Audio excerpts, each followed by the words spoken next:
This is my audience.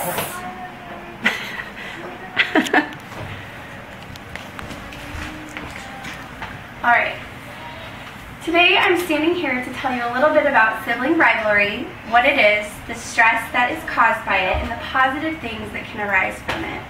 You may have one and you may not. A brother or sister, that is. Someone that shares in your life, cheering you on, perhaps passing you the ball, giving you nuggies, getting into trouble with you, or getting you into trouble.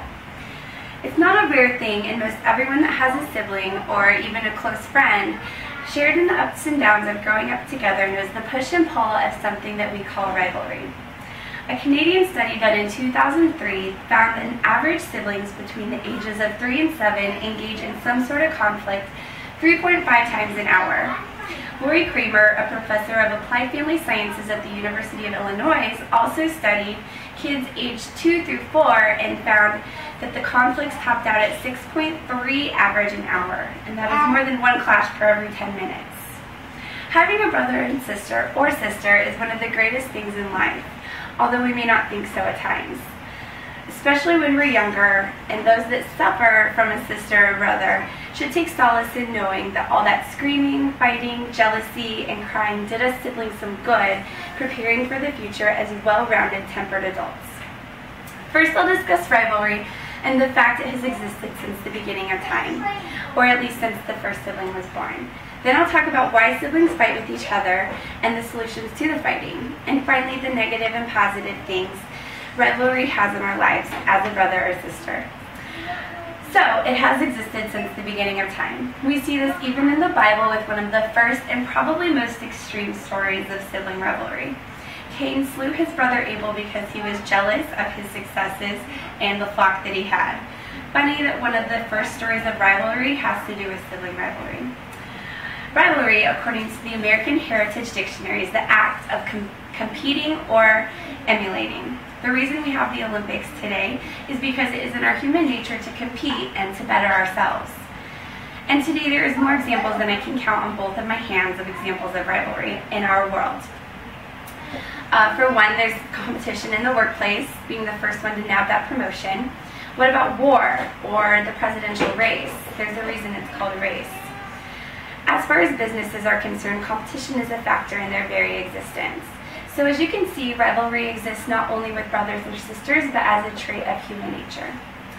Perhaps this trait of rivalry has more of a chance of showing its ugly face when you live in close quarters with someone about the same age and without the maturity to realize how to deal with it, it can become a problem within the family. Brothers and sisters are some of the first people we learn to communicate with, besides our parents, who we learn to love and respect from the days after our birth. Parents give us things that we need, stuff that we want, and a cuddle when we're scared. Brothers or sisters take the things that we want and the things that we need, and the cuddles are split in half. So we tend to fight for that attention, and that's where the rivalry comes in. KidsHealth.org states that sibling rivalry starts even before the second child is born. We learn to compete for everything, including toys and attention. And I'll have you know, the walls in my room surrounding my door were covered in Scotch tape.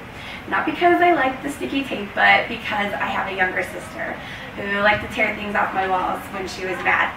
So siblings deal with their rivalry in different ways. I know the feelings of sibling rivalry, and although I wasn't much threatened by her, I know that she was always fighting for attention she felt she never got. It wasn't only her competing, that's not what I'm saying. I obviously, as an older sibling, had to make sure that I was always better, faster, and excellent at whatever I attempted. Our parents also helped with the rivalry, as parents should. They should help give them both equal attention, and they supported us in everything we did as separate individuals. As we got older, she grew taller and she grew faster, but those were things that no longer mattered, because as we matured, some of our rivalrous behavior turned into positive traits.